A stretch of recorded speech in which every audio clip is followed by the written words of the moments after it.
as an angel investor, you're like, how am I going to get another good investment, or that I have too many that push and pull, but would love to know examples of how did that come to you? Welcome to She Invests. Join us every week for conversations focused on the growing number of female angel investors, the real unicorns. You'll hear from existing female angel investors, VCs, and fund managers on their investment thesis.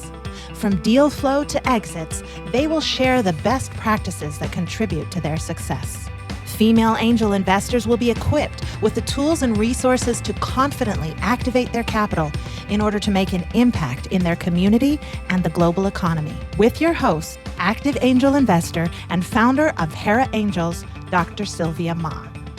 So welcome to the She Invest podcast. We are just honored to have Ellen Chang with us today. She is a San Diego angel investor, and she just brings such a breadth of knowledge from her 25 years of experience in strategy, business and product development, and systems engineering, and the technology and aerospace industries. She started her career actually in the Navy, developing analytical strategies for maritime intelligence operations. At mid-career, she left the Navy to pursue a business degree and later joined J.P. Morgan as a banker in their West Coast office. Wow, what a change. There, she was part of the client management team during the exciting dot-com period, where she was able to explore and facilitate investment in startups. So in 1999, she left to found her own startup in the aviation industry, where the team focused on building a B2B aviation part sourcing and brokerage focused on business jets. Wow, that's just amazing.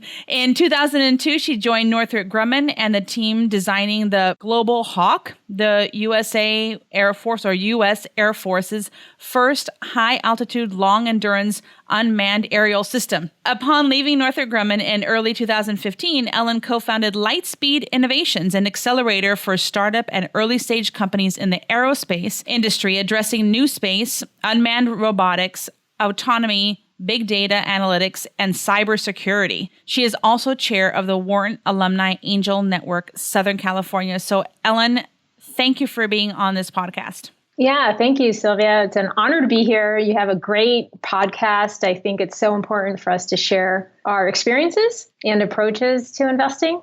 Everyone has their own approach, so I think it's quite cool what you're doing. Thank you so much. And your approach, wow, is just coming from great career, very technical career, and then really imparting that wisdom onto entrepreneurs. So walk us through kind of how you got to where you are today. Sure. When you read my LinkedIn profile, most of it is on my LinkedIn profile. It sounds very techy, and I kind of landed into a more of a technical environment just by the sheer fact of joining the Navy or any of our services. It's very technical. The skill sets gained are twofold. It is engineering, but I also learned quite a bit about the business side, mostly on the government contract, but building up large, complex products, understanding where the risk was, how to manage those large teams, and seeing how sometimes how long it could take. And I think based on that, it's not just technical experience and expertise. It's more, how does one do product development? Where do you see the risks? Is the team able to execute? Which ends up being, you have to get your product there into the marketplace on a good time and at a good cost. And so that's kind of what I really learned at Northrop Grumman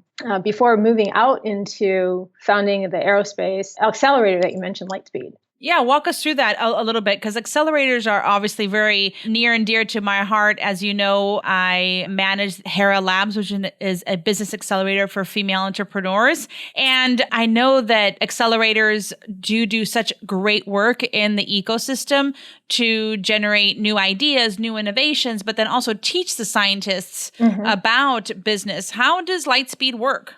Yeah, it's very similar to what you just said. It works in the sense that we do focus more on aerospace relevant technologies. When I say aerospace, I don't think it's just planes, trains, automobiles. I think broadly of the digitization of everything. You're knowing that every little piece of hardware actually is software now. A large part of any sort of industry has a lot of data that comes off of it, and so we have different types of companies that we work with. But what we based mostly founding Lightspeed was based off of the background that I have, and also seeing that there has been an opening to aerospace startups using commercial technologies that no longer are only the domain of government. The cost of starting these companies has come drastically down. It's not as inexpensive as starting a software company where maybe 25, 50K can get you pretty far, but it's no longer $50 million startup cost. You can start to build product and get some initial feedback with way less than $1 million.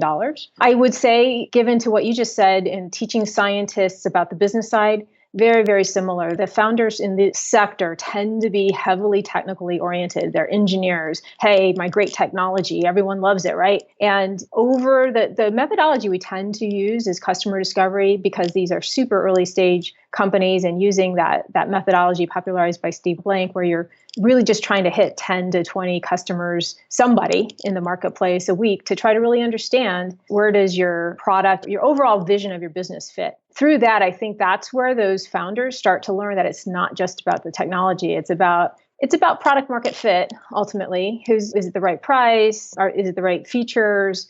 Who are the naysayers? How do organizations buy? Especially most of the companies we work with are business to business oriented companies. So purchasing cycles are a little bit longer. The organizations can be more complex. So there's help in navigating. There's a lot of help that we provide in navigating those types of organizations, not just through me and the founders, but through a mentor network that has domain expertise, if you will. Yeah, I think that's one of the added benefits of, amongst many others, of accelerators is that network of, hey, you've gone through our program, but let's connect you to the right people. Right people, different, same experiences, or maybe some technical experience, or at least people who've been there, done that before, and can help help move the startup along. Yeah. And do you find that by going through your accelerator, angels are more open to talk to your startups that go through your accelerator?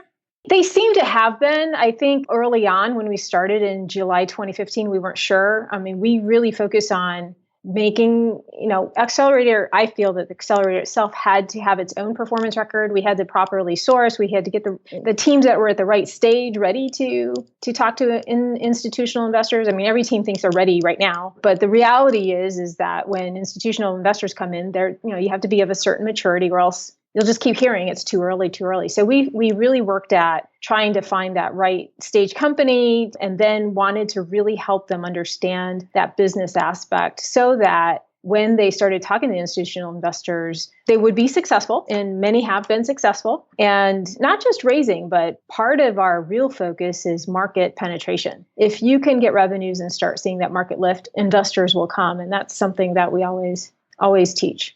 Yeah. And amongst that, what are the other success factors that you've seen over the years with Lightspeed and the accelerator that allows for that successful partnership or B2B communication work?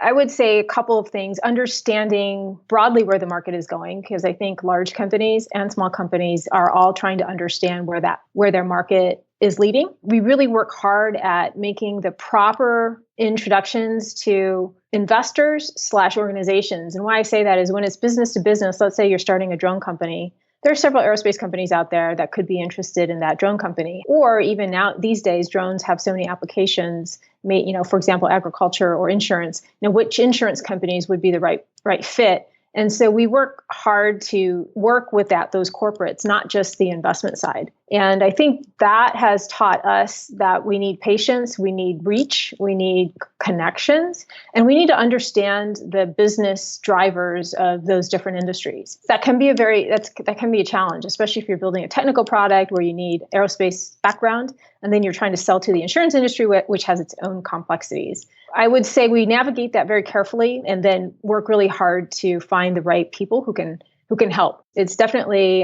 ours is definitely a pay it forward approach. We find awesome mentors that want to be part of the winning team.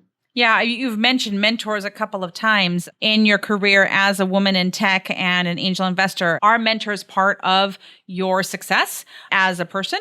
I would say definitely. I don't know that I've had really formal mentors, but I think in looking back, and even now, I seek out people who can help me and be collaborative. I always try to mentor or find opportunities to mentor, I guess, the younger generation or other people who might not have the same experience level in a certain way. I do. I just haven't really had necessarily can pinpoint specifically, hey, you're my mentor today. It's more of an informal relationship.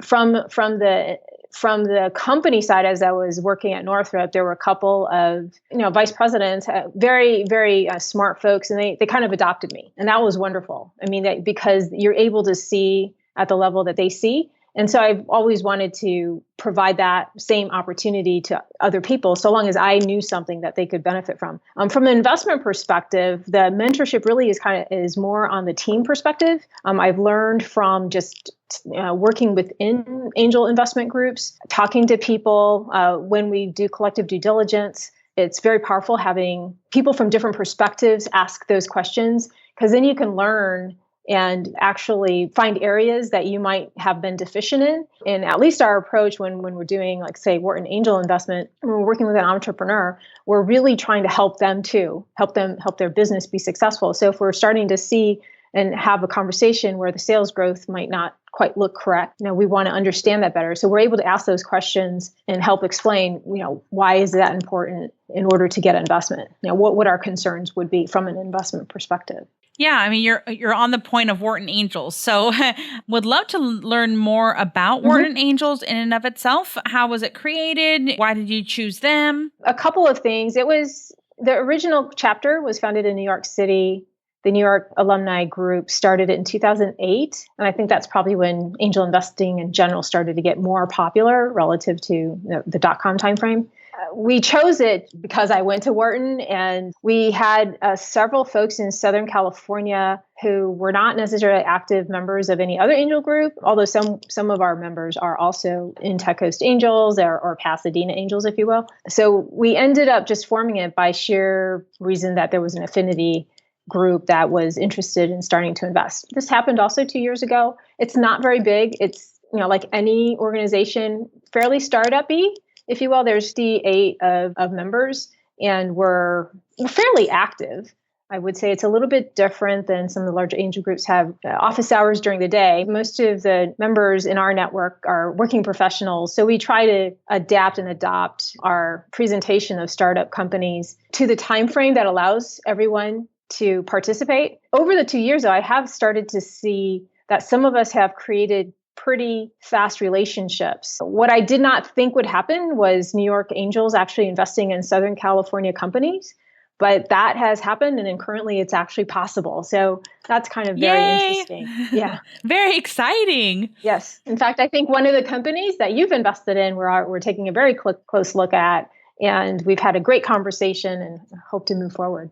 Oh, that's awesome. Yeah, because that's something in the San Diego community that in any community across the nation that's not Silicon Valley and New York, how do we really, as angels, provide those startups that are very good in our local community to those larger communities?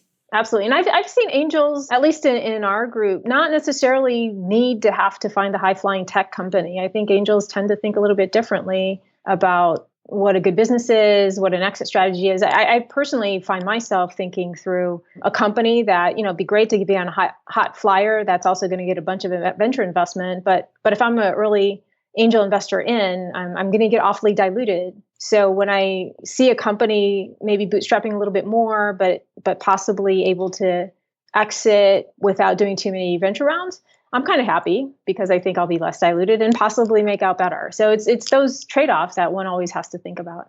Yeah, I think that that's a really great conversation because we've actually had about 2 or 3 conversations just like that of, looking at startups a little bit differently than traditionally been looked at. The ones that we're not always going after the huge wins. It's that we can make that impact in that startup. So what have you seen lately of what types of companies are like that? And maybe you've invested in them or you've just seen them and said, oh, that would be a really great one. I'll bring up a company that we've invested in, and I'm in. It's a Southern California company, Urban Translations, which we know. And I find that Samantha Urban has done a great job at building out a core technical capability and is able to start penetrating the marketplace. Her approach to market, she's early, but her approach to market is solid. We're working through a lot of different market approaches and trying to understand what her go-to-market strategy is. So I find that that quite exciting. And I think that might be a pretty interesting investment. I've actually invested in areas and domains that I probably don't have any business investing in. If you think about, you're supposed to have domain expertise. So I'm invested in a 3D bioprinting company. A young gentleman came to me from Penn. He got his PhD from UCSD. We hit it off. I started helping him. He founded the company, and now he has an initial small investment from a micro fund in the Bay Area. He's at one of the biotech incubators up in the Bay Area, and now we're building out the small product. This bioprinter doesn't print tissue. It's actually provides 3D cellular assay matrix kind of environment to grow cells. And so I'm learning a lot about biology. But I find the domain very interesting in that I can take some of my tech product skills to help navigate what I call a very analog world, where everything's cellular, molecular. The world's very different than digital computational computing. And so that one's interesting. I'm pretty heavily involved in the management of it. And we often have conversations of how much can we build this valuation before we actually go through our Series A so that we don't have to dilute. And so we talk through all of that. A final one, and this is another one we're looking at, is actually more of a real estate play. There's a company out of Denver that is called Innovation Pavilion, and they have a theme where they partner with local governments to build out innovation campuses in what would be called ring cities. So instead of San Francisco, Los Angeles, New York City, it's more like Minneapolis or Denver, and now they're in Southern California trying to help them explore opportunities in Southern California. So might not be San Diego downtown, but could be San Marcos, for example. And so I find their business interesting. Don't know all the details yet. So those are the things that I look at. I guess I'm a diverse investor. No, I love that because you're really taking on that, you said at the very beginning of that product management and product development skills that you've had over your career and say, how do I put that into an investment that I'm looking at, even if you don't know the industry? I know one of the questions that I get all the time is, how did you find this startup? Because the three that you mentioned, how did that come about? Because as an angel investor, you're like, how am I going to get another good investment, or that I have too many that push and pull, but would love to know examples of how did that come to you? Is it through Wharton? Is it through yourself? So the 3D bioprinting company, it happened to be, he's a Penn grad. And so he happened to find, I was part of the Penn and Wharton Club. And so he just reached out and he wanted to be an entrepreneur. He's always wanted to be an entrepreneur. He's like, that's what I'm doing. I'm not going to go be a postdoc anywhere. And that's kind of that's kind of, I guess, very random. I think when we started to do Wharton Angel Network, we had to create deal flow. So we ended up going out to local innovation events at the universities, partnering with a couple of the other angel networks, and we got deal flow that way and found that we would go in earlier than some of the other groups, actually. At the same time, at least local into San Diego's community, Techstars had a incubator at Qualcomm. And so they had just their pitch in September of that 2015. And so there were some opportunities there. And so we got started. And once we got on the map, then people start to reach out to you. There's that approach. And then some of our members are pretty active in the community and get deal flow that way. I can speak a little bit to the Lightspeed perspective, which is kind of different. I don't mix the two because aerospace investors are unique to themselves. So we ended up going to conferences and saying we were doing this. We got interest from entrepreneurs, basically did a couple of cohorts. Now we have a reputation, I guess, inside the industry. And so we'll get people inquiring about us from everywhere in the world. I mean, Australia, India, Denmark, and a lot of US. So it's almost, it went from push to pull. And I think from there, you don't know if it's good, but at least you have some opportunity to review and work with these aerospace side astropreneurs, we like to call them, and help them move them along. I love that. And moving them along, and you've mentioned a little bit about management. So as an angel investor, how much time do you spend with your investment companies? Yeah, it depends on the company. For some of the companies, they're pretty hands-off. We've invested in a local company called MedCrypt. Mike Kajewski is the founder CEO. Really, he's so proactive about doing quarterly board meetings. And we're not on the board, but he invites people into his quarterly board meetings that don't really think about it. There's other companies like the 3D bioprinting company. I'm on calls every week. It's just very, very different depending on the company. I think it's a matter of rapport and what kind of precedence was set. And at this point, it's really challenging because as the portfolio grows, there's less and less time for each one. So I'm trying to manage that balance because I want to be able to be available for those that I'm invested in. I mean, I don't know if people want to call me at midnight. Yeah. maybe that's helpful. Yeah, I usually get texts from my portfolio companies like, I'm in New York City and just met with this wonderful person and had a great time. And do you have a connection that could help me or something like that, and then we're available. I think that that's a big thing that I feel as myself is that availability is what they need. They need that higher level availability to allow them to be more successful. I also find that at least the founders, so these are all super early stage companies, but the founders really lean on the different investors or folks that they have built relationships with to just be a sounding board. I mean, they probably know the answer, but it's good to just hash it out with somebody. And I find myself doing that quite a bit. Awesome. So I hear a little bit about your investment thesis so far is that you're available, number one. Number two, probably earlier stage than, let's say, a typical angel group like TCA. So what else about your investment thesis that you feel very strongly about? I guess I want to be able to be a part. I don't have to necessarily be an integral part of the company, but so long as I feel there's some opportunities to help either directly myself or through a network that I can bring to bear. So that's why it's interesting to be part of Wharton, because we can reach into the alumni groups and find different capabilities, talent, experiences across different industries. I want to do that because I want to be able to be helpful. So that's one. I tend to be drawn to deep tech industries. So I love talking about that. I might, like I said, I might not have any idea about biology, but I love talking about the science and understanding what impact it could have. And so I tend to be drawn to that. Do I always invest in that? Not necessarily, but I don't turn away from it. I know there's certain people that only look at retail or they only look at, things that might be able to exit after, 3 to 5 years. I'm not so concerned with that, I guess. I like the technical challenge and want to see some of the technologies come to the marketplace. I love that. And in that same venue, when you do have red flags as a scientist, as a technologist, what are those red flags that have come up over the years that you're like, that's why I'm not investing in that? It could be market timing. One of the key things with technology is it too early? Sometimes it's just too early, and I have a feeling about it. It's not to say I'm not going to work with the team, but I often look at the technologies that way. Beyond that technical aspect, though, it's more about probably personalities and management. Is the team actually forthcoming? Can we actually do a technical due diligence meeting and we're able to understand where the challenges are? Because if you know where the challenges are and you're honest about it, we can go fix it. If we don't know, then we can't.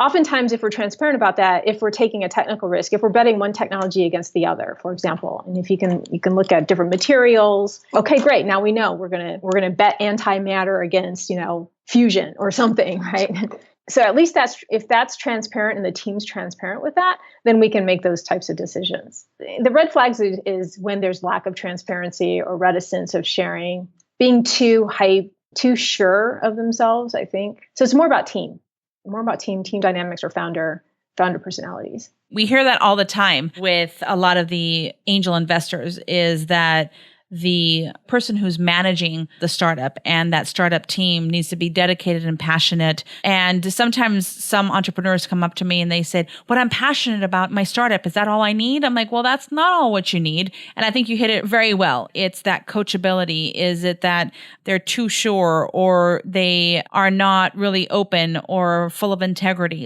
Those are the red flags that you're mentioning and that I see as well.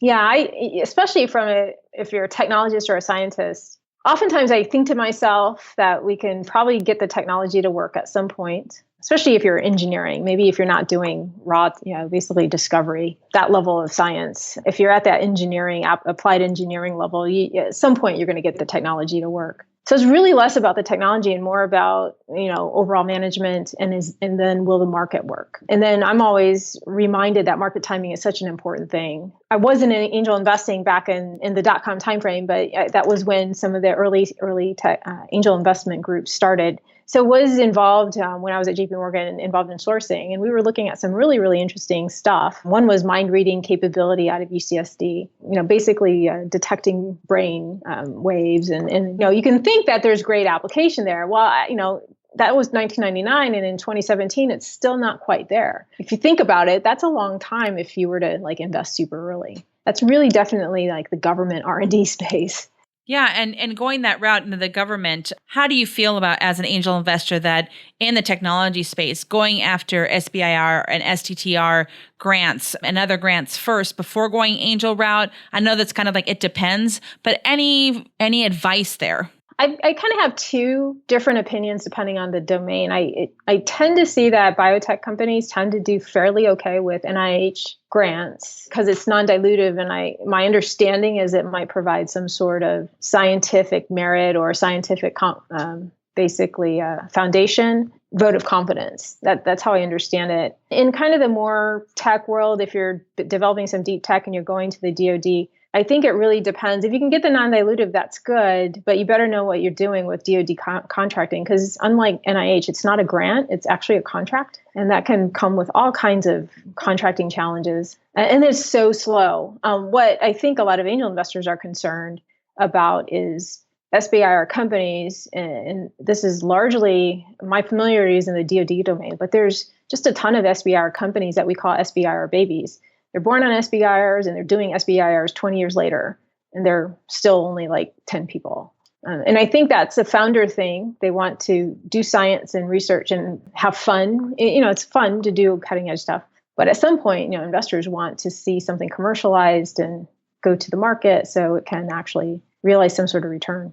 With that technology, background that you have, I mean, do you see that that's an asset as an angel investor? Because we know that sometimes they take a long time, but that kind of non-dilutive capital, is that an added benefit for them when we're talking about the startups that are doing that commercialization well? I think if it's on their strategic roadmap, I think that's good. I think if you're trying to dart around and do engineering services, is what I like to say, and just grab SBIRs that are in the general area that you might be interested in, it could take you off your strategic roadmap, right? Because you're then zigzagging and trying to respond to whatever topic of interest that is out there. I think my position is I tend to like companies that are not relying on SBIRs. They should do the science. If they can get the grants, great, but realize the role that those grants play. Yeah, and most of those scientists are coming out of universities, correct? Yeah, for most of the scientists come out of universities. For the tech founders that I tend to work with, they're usually coming from companies. They're usually engineers in firms that have skill sets. I would say they definitely have some good skill sets, and so they now then are founding companies. Aerospace entrepreneurs are few and far between. They usually, most of the engineers are working in large aerospace companies. But because there's opportunity now in the commercial aerospace sector where drones and, new space is starting to have a little bit more of visibility by popular press has actually helped make it more visible. There's more folks who are taking a leap and giving it a shot in terms of starting a company in these domains. Yeah. And as an investor in those domains, what would you be looking for? Would you want to be looking for something like in the drone space? Is it already saturated? Is there a big runway for us to actually invest in them and see a return on an investment? I tend to think of it investment themes. I kind of look at where the drone industry was, where it's going, and try to understand if it might be not drones as a whole, but certain drone applications might be oversaturated. So if you think about it, consumer drones came out 3 years ago. There's 3D Robotics. Basically, the Chinese company, at the time, no one knew who was going to win. But now the Chinese company is completely dominant. I mean, in that whole industry, Parrot actually has some market share. And so most of the startups that we would be looking at, we would probably look at some sort of industrial application technology, drone company from a hardware perspective. But, you got to realize most of these platforms, the value really comes from the data that comes off of them. So ultimately, your data plays. We find that everybody wants to either build a satellite or build an aircraft. And we have to have those hard conversations that, hey, it's not about the aircraft. It's not about your cool jet. It's really, are you the best platform to get whatever data that is feeding different markets and different industries? So it's quite interesting on how within that, what technologies will support the advancement of those applications. I would say that especially in analytics, so a lot of drones collect a lot of imagery, and it takes a lot of processing power to process all of that, and then There's the need to find it and orthorectify it. I won't get into jargon, but you'll have to do stuff with the imagery. Yeah, same thing with maybe medical imagery.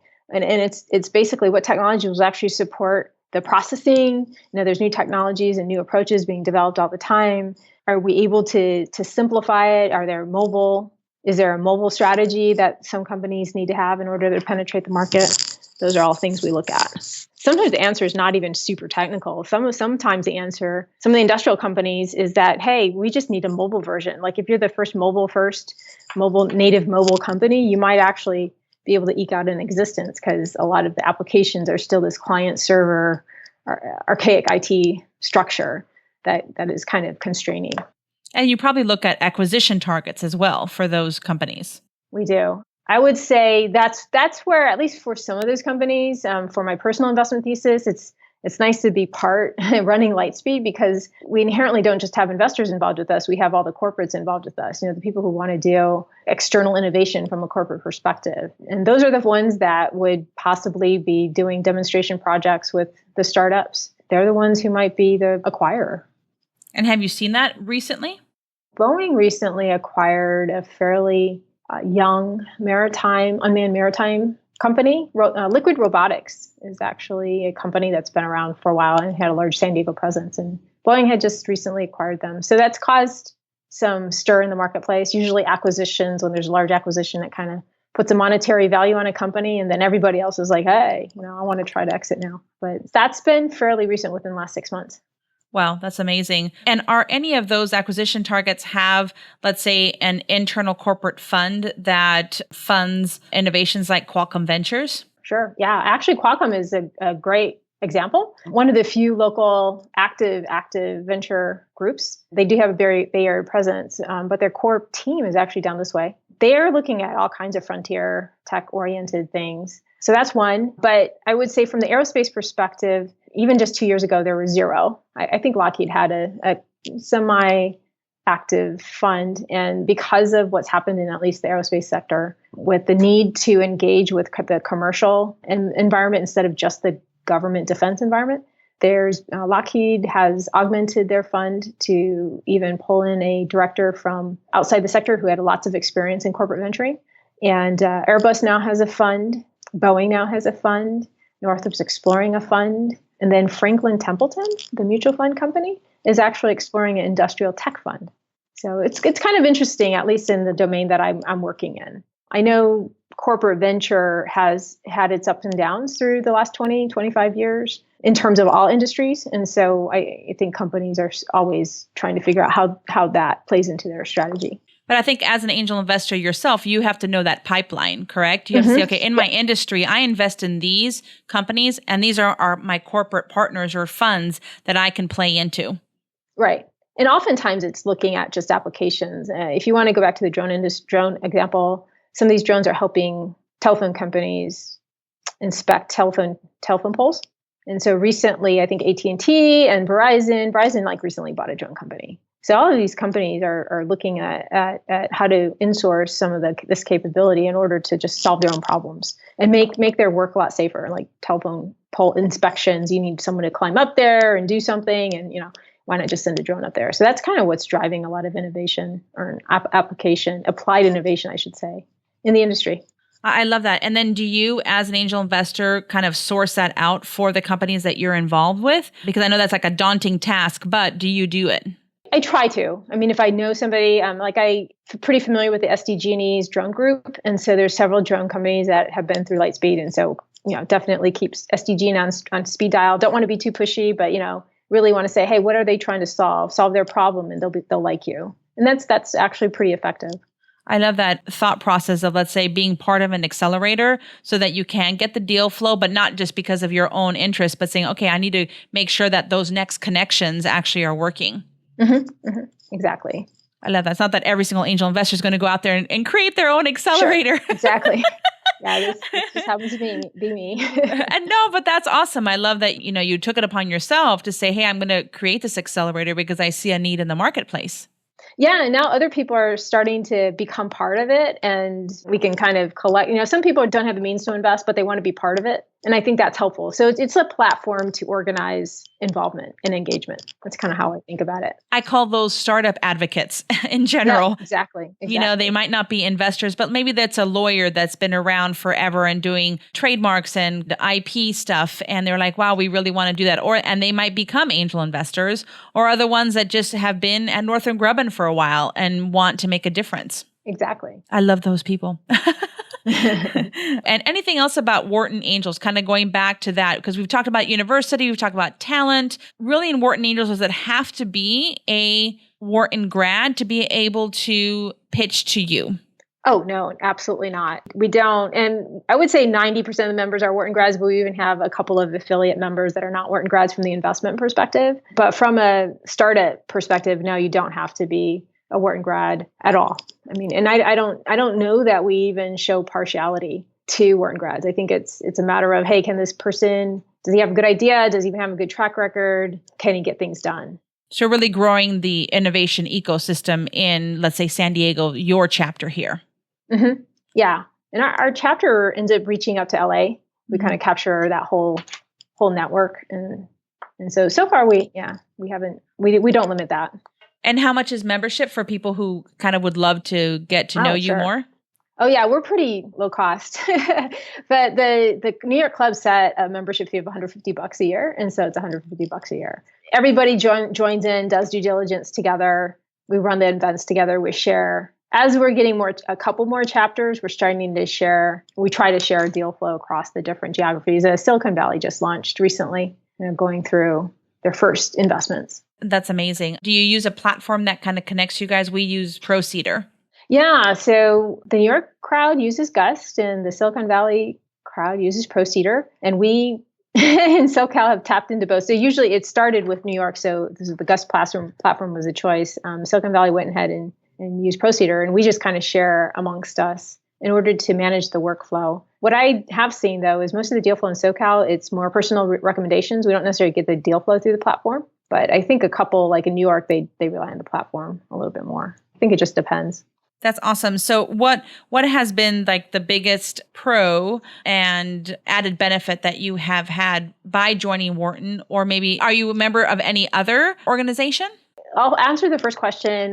What is the pro? As part of the group that kind of helped get it off the ground, really kind of built a strong network amongst a team of about 6 or 7 of us. I really felt that gave us ability to just leverage each other's critical thinking capability in order to do investments. And I think that's what I think we all get. Like if we're going to do diligence with a team, we learn from each other. And I find that very, very important and nice to have that opportunity. I am a member of Propel X. So Propel X is one, I guess, more of an equity crowdfunding angel group that up in the Bay Area, and they tend to focus on deep tech. So I'm a member of that group. And we've loved having you part of Hera Angels as well at some of our pitch sessions. Part of Hera Angels, yeah. Yay! So, and then I know that we've reached out as Wharton and Hera Angels to the Angel Syndication Network as well. Yes. So it's just, I think that as an angel investor, as I've heard you say, it's like, okay, be part of a group, find your tribe, and then maybe reach out to some syndication networks or even personally, especially in Southern California, ecosystem-wise, it's very person to person. Very much. And the syndication networks are quite important. I'm glad you brought that up. The Angel Syndication Network, where upwards of 20 or 30 different angel groups kind of share deal flow across each other, but it's able to basically tap into other networks to pull in capital. And I think that's a nice way to augment the capital flow to the startups that we're all invested in. And if we work hard at it, I think we're able to then expand the exit opportunities. I love all of that. So anything else before we kind of wrap up the show that you wanted to share? Yeah, I guess I would say I read and I hear, and even from you or from Trish Costello, very much an advocate for women investing. Is if you're interested, you should give it a shot. Join some groups and really just understand and see where everyone's coming from. I think over time, all of us probably have learned or hopefully try to learn their risk profile. I just happen to be part of banking and had been investing in public securities or mutual funds ever since I graduated college. In my mind, I'm not so risk averse in doing angel investment. I used to actually teach in terms of financial planning. So I do use a portfolio approach, and it's sometimes challenging because everything looks interesting, especially from a startup perspective. But I guess my one thing is, hey, connect with people and start small. Maybe you do want to start with a small group. Maybe there's some platforms online that you can use an offline group to determine whether or not you want to go in on a deal. I'm thinking of a couple of platforms like AngelList where you can invest $1,000, so long as you're following the syndicate lead. And if you use your offline community to try to due diligence on whatever deal they're bringing forward, that's a very easy way and a lot lower risk way to get involved and get some experience there. But I think it's very important for all of us to get active, take a little bit more control over our financial future, because I think financial independence is very important for all of us. Yeah, albeit if you're a woman or a man, I think independence is so important, especially as a woman that we haven't traditionally had that. If we do have it, why not activate it? Activate it. We're going to possibly live longer. We're going to need to figure that out. And, we'll have retirement issues to have to be concerned with. So I think it's important. Yeah. And the public markets are changing. I don't have a thesis on this yet, but the public markets are changing in terms of the yields and the returns. So a lot of folks have started to look at private markets to help with that. It's super risky. So definitely have to be careful and allocate the investment to that super risky sector judiciously, no more than 10%. You have to know that you're okay to lose that money. But sometimes you get surprises and it comes back. That's kind of fun. And activating that asset class is important. Obviously, we are angel investors, so we tout it, that it is important to activate that asset class and really making an impact in the world. Mm-hmm. Exactly. And I think one of the things that we can de-risk, like you've done, is join those groups like Wharton Angels and other angel groups, or just talk to a friend who is angel investing. So that's awesome. So I have 4 rapid fire questions for the very end. So the first one is, what's your favorite angel investing resource? I tend to pull a lot from a couple of blogs. A crazy guy named Jason Calacanis is a crazy angel up in the Bay Area. I don't necessarily follow all of what he does, but he does very much talk about his investment thesis if you find the right blog. So I kind of read his. And then I really like Roger Wiltbank's analysis on how the private markets are doing, or how angel investment is doing. So those are a couple of resources I look at. There's several blogs out there that you can actually sign up to and get a sense of what's going on in the angel investment world. Yeah, I should have known that you loved that resource of analytics and Halo reports and all of that. So I love them too. I love whenever they come out and be able to understand what's going on in the bigger market in angel investing and VCs. Mm-hmm. What's your favorite book? My favorite book, I'm a James Michener fan, and I remember reading The Source way back. I just found the way he talked about history, the history of different cultures, and the way he sourced and did some of the critical analysis and brought the stories to life and our history to life. It was very impactful to me because I learned so much about the different cultures of the world. And it continues to remind me that I need to understand people. So that's one of my favorite books. And who has been a major influence in your life? I would say my husband, actually. We've been married almost 20 years. He's definitely a super supporter of me. He's also an angel investor. He's run a couple of startup companies. He came out of the defense contracting world, but just by sheer, support. And he's a little bit older than me, about 15 years older than me. So he has a little bit more vantage point experience. And so he's been really helpful. That is very sweet. Can totally see that about the relationship that you guys have. So that's awesome. Mutual respect is so important. What does abundance mindset mean to you? Abundance mindset to me means we all have enough, so let's share. That resonates completely with me. I love that. Definitely resonates with me as well. I love asking my people on the podcast and angel investors, what does that mean to you? Because abundance sometimes means different things for different people. So thank you for that. Mm-hmm. Yeah. Thank you, Ellen, so much for being part of the podcast. So honored for you to be part of my larger female angel investment network. Love whenever you are part of due diligence team or even just listening to a pitch, because you always ask the most awesomest questions, deeper questions. And I just am blessed to have you part of my professional life. Yeah, thank you, Sylvia. I truly admire what you've created here. I thank you for having me. It's been super fun, and hopefully we can do a lot together. Yes. Super excited. Likewise. Thank you. All right. Take care. Bye. Bye. It was such an honor to talk with Ellen Chang today about her career as a technologist, as a scientist, being at Northrop Grumman as a veteran, and then as an angel investor, starting her own accelerator. So there were three major points that Ellen and I spoke about. One is, what does it take to have a successful corporate partnership for any tech startup? So there are four things that she talked about. One is understanding where the market is leading and going, so you can talk to the corporate partners about that. Number two is the reach, being able to find that right corporate person or acquisition target. Number three is using the connections that, let's say, an accelerator has or angel investors have to be able to have that great connection to be able to get that partnership or that contract. And number four is, what are the business drivers in that industry?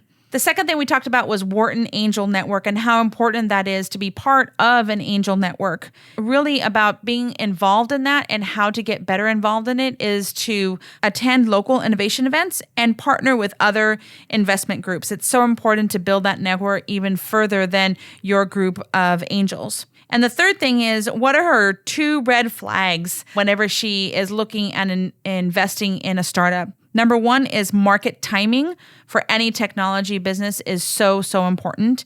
And number two, the management or team dynamics. We hear that all the time, but really she gave a great insight into that management team needs to be full of integrity, shouldn't be too sure of themselves, and they need to be coachable so that they can grow efficiently and effectively towards a more successful path and lead into an acquisition target for that technology startup. Thank you, Ellen, for being part of the She Invest podcast.